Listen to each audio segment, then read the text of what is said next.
ये ऑफिशियल के जो फॉर्मूला है उसके तहत किया है, क्योंकि आदि भाई अभी भी टॉप पर है, तो मैं मान रहा हूं कि ऑफिशियल के तौर पर ही किया है।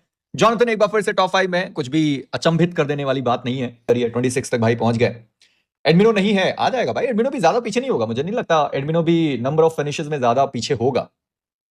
ओआर वाला 8 बिट वाला आदित्य नहीं, टीम एक्स पार्क वाला आदित्य।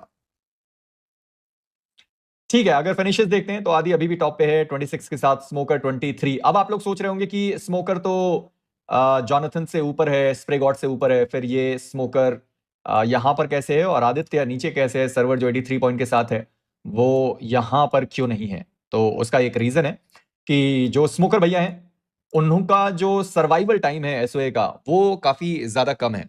ठीक है, तो सर्वाइवल टाइम और डैमेज दोनों काउंट किया जा रहा है और फिनिशेस तो काउंट होते ही है। तो हमारा जो सर्वाइवल टाइम है वो स्मोकर भाई का कम है। मे बी डैमेज भी कम हो सकता है, वो नहीं पता, पर ये मुझे पता है कि एसओए का survival time as a whole, as a team बड़ा कम है। सर्वाइव ज्यादा देर तक वो नहीं कर पा रहे, तो उसका एक इशू है। वहीं पर अगर गॉडलाइक को आप देखते हैं तो उनके पास प्लेसमेंट पॉइंट ही इतने सारे हैं कि वो बताता है कि उनका सर्वाइवल टाइम काफी ज्यादा है। जैसे एसओए को आप देखो, 16th पर एलिमिनेट हुए, 14th पर एलिमिनेट हुए, देन 3rd पर वो टीम आई, देन उसके बाद एसओए 5th पर आई, 7th पर आई, 9th पर आई। तो इससे आपको पता चलता है कि उनका सर्वाइवल टाइम एक्चुअली में कम है। पर अगर वहीं पर आप गॉडलाइक का देखते हैं तो ये टीम 6th पर है, देन उसके बाद 2nd पर है, 15th पर है, देन अगेन 2nd पर है, देन अगेन 2nd पर है। तो इससे आपको पता चल रहा है कि इनका जो सर्वाइवल टाइम वो थोड़ा सा ज्यादा है। तो इसकी वजह से सर्वाइवल टाइम, डैमेज और फिनिशेस। बहुत बहुत शुक्रिया।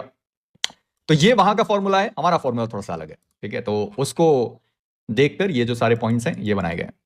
एक बार फिर से बता दूं, जो ये ओवरऑल एमवीपी में यहां टॉप होगा उसको 3 लाख रुपए मिलेंगे, और जो फाइनल्स का एमवीपी होगा उसको कितने, 1.5 लाख मिलेंगे या समथिंग, 1.5 लाख या 2 लाख जो भी है वो मिलेगा। गर्ल का गेम प्ले में क्या डिफरेंस आया है क्वार्टर सेमीफाइनल्स में? थोड़ा सहज तरीके से खेल रहे हैं, मोटो मोटो अननेसेसरी फाइट को अवॉइड किया जा रहा है। जॉनथन जिस तरीके से खेलना चाहता है उस तरीके से उसको खेलने दिया जा रहा है, यानी कि मार के खेलो, और वही उनका तरीका है। जब भी वो सेफ खेलने की कोशिश करते हैं या बचने की कोशिश करते हैं फिर वो लग जाते हैं उनके। तो वैसा सीन है। क्या जॉनथन एमवीपी बन पाएगा क्या बीजीआईएस या सिम्प? भाई मैं चाहूंगा कि जॉनथन बने एमवीपी, सही बता रहा हूं, मैं जरूर चाहूंगा कि वो बने, पर उसके लिए एंड मूवमेंट पर गलतियां नहीं करनी है जैसे उन्होंने बीएमपीएस में कर दी। तो बीएमपीएस में वो जो गलती थी वो नहीं होनी चाहिए दोबारा। आप अपना नेचुरल गेम प्ले खेलो, उससे आप बन जाओगे। मैं मानता हूं कि आप उससे बन जाओगे, उसमें तिगड़म लगाने की जरूरत नहीं पड़नी चाहिए। ये पॉइंट क्या है, एक्सप्लेन करो।